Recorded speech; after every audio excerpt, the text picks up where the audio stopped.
Hello, everyone, and welcome back to the Sanderson Show. Hope you're well. Make sure you smash that like button, subscribe if you're new to the channel. We've got some stuff to talk about. I know there's been no UFC. Obviously, it's gone a little bit of a break because of Christmas, but we did have boxing. We did have a mega showdown with the two best heavyweights in the world right now. Alexander Usyk went up against Tyson Fury in their rematch, which was the first, after a first fight, was a fantastic fight. And this time it didn't disappoint either. Not as eventful as the first fight, but still a hell of the fight nonetheless. And Alexander Usyk came out the victor, which has really split opinion. And I don't know why. Shout out to Luke, shout out to Jamie. We watched the fight. We did a watch along on Luke's channel. Make sure you go subscribe to Luke's channel. Go and subscribe to Jamie's channel as well. What's all the commotion about? Fury didn't win that fight.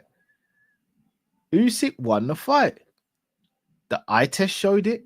CompuBox stats showed it. The judges showed it. Usyk won the fight. Fair and square. There's no controversy in my opinion. Fury fought better than he did the first time. There was no showboating. He was fully focused from round 1 to round 12, from the first bell to the last bell. But come on, guys, let's not do. I mean, Usyk won that fight fair and square. He was the aggressor. He outlanded Fury. He had the better boxing skills.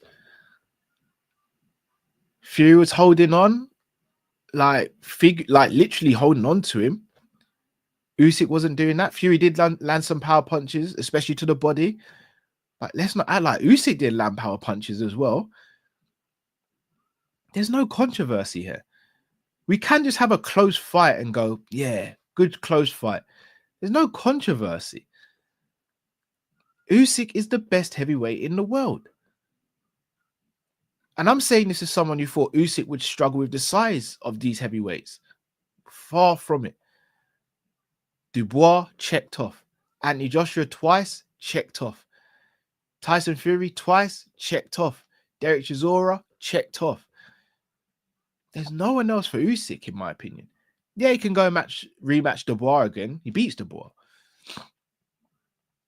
He goes and beats Dubois. He's got too much for these heavyweights. He's a special fighter. If he was more outlandish, or let's say he was English or American, he'd be a way bigger star. And here's the thing.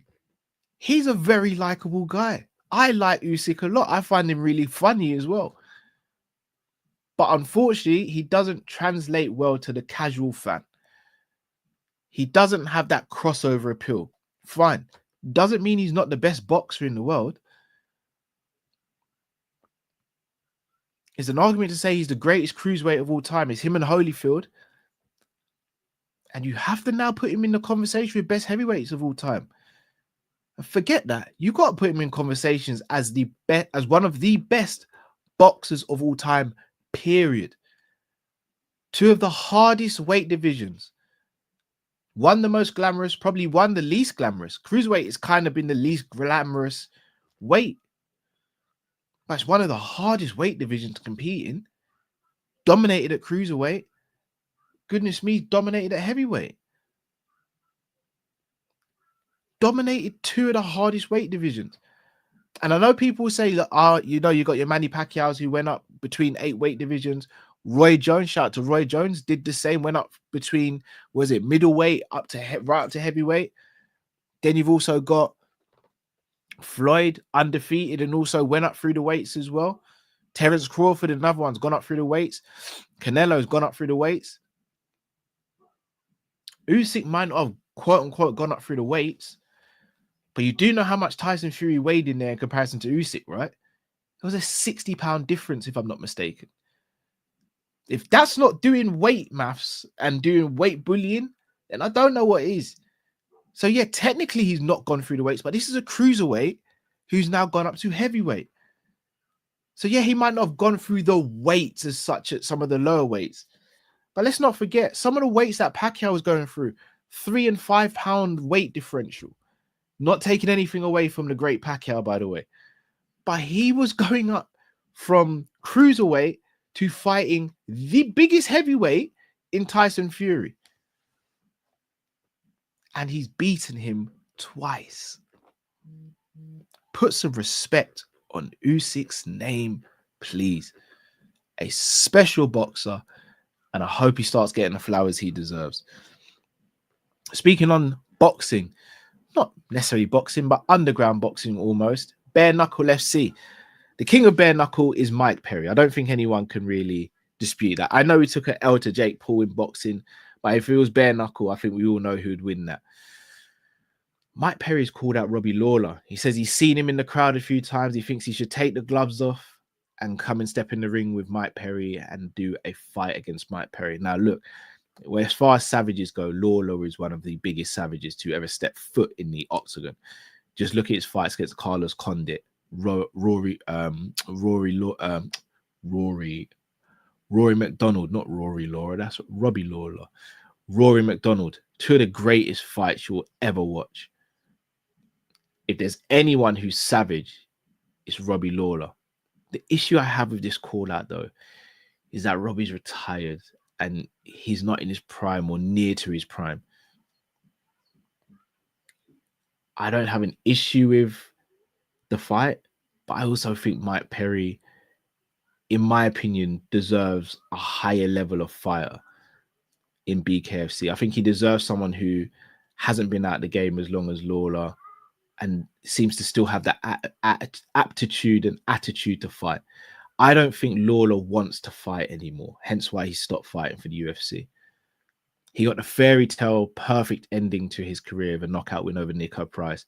I don't think there's any benefit for him stepping back in there, and I don't think he wants to. Now, I might be completely wrong, and look, if I am wrong, obviously I'm going to tune into that fight.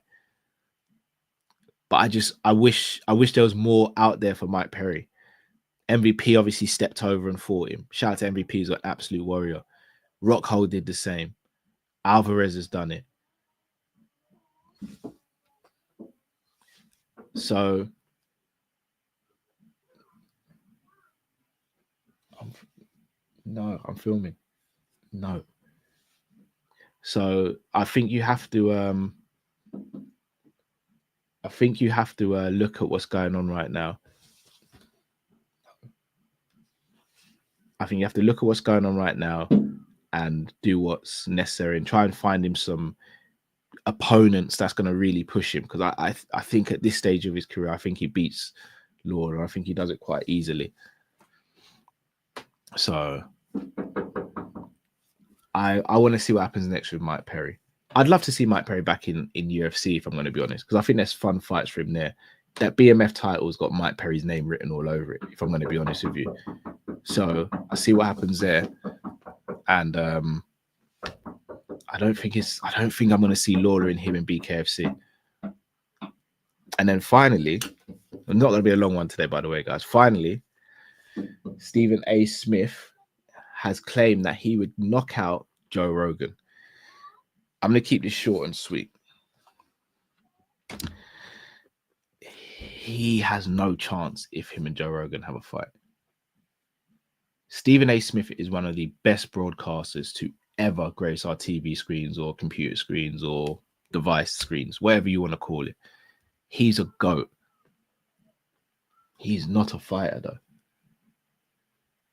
He's not a fighter. And even though Joe Rogan isn't technically a fighter, he has been a fighter in the past. You only have to look on the internet to see what he's doing in Taekwondo. You only have to look at what he does when he punches and kicks things. Got one of the best spinning back kicks I've ever seen in my entire life. Stephen A. Smith, bro, you gotta chill out, man.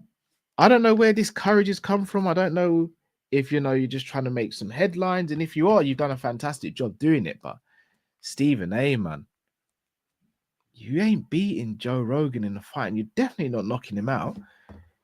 You know how hard Joe Rogan's probably been hit in the past by credible and legit fighters.